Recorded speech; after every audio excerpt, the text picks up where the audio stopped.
Что такое исламский мир? Это 1,7 миллиарда человек в мире, которые проповедуют ислам. Что такое ислам для России? Это более 20 миллионов жителей, граждан нашей страны, которые проповедуют ислам. И наш президент Владимир Путин это очень четко понимает, и в этом направлении те шаги, которые предпринимаются руководством страны, они объяснимы и очень понятны и дают свои результаты. В 2005 году по инициативе нашего президента Россия стала наблюдателем в Организации исламского сотрудничества. И, конечно же, после этого решения была создана рабочая группа стратегическая «Россия. Исламский мир» во главе с Примаковым и Шаймиевым, которые очень известные личности и в мире, и в нашем российском государстве. И эта группа она начала работать в интересах, в том числе, нашей страны. С 2014 года эту группу по поручению президента возглавляю.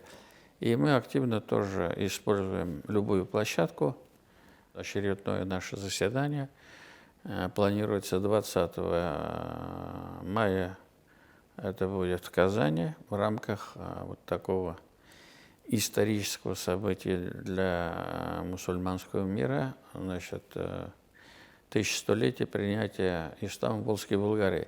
Опять-таки здесь очень важна роль нашего президента Владимира Путина, который определил, что это праздник не локальный, это общефедеральный праздник, и оргкомитет федеральный, который возглавляет заместитель председателя правительства Российской Федерации Марат Шакирджанович Хуснуллин.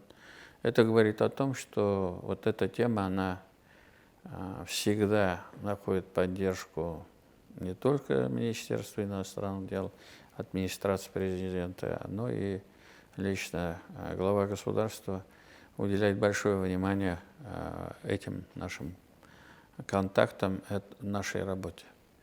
Вот этот фактор, он является неким таким связующим звеном исламский мир и России. Они понимают, что в России все религии имеют полную возможность своего вероисповедания, в том числе и ислам, и это очень высоко ценится нашими партнерами из исламских государств. И мы активно используем вот эту площадку для тех или иных задач, которые стоят перед нашим российским государством.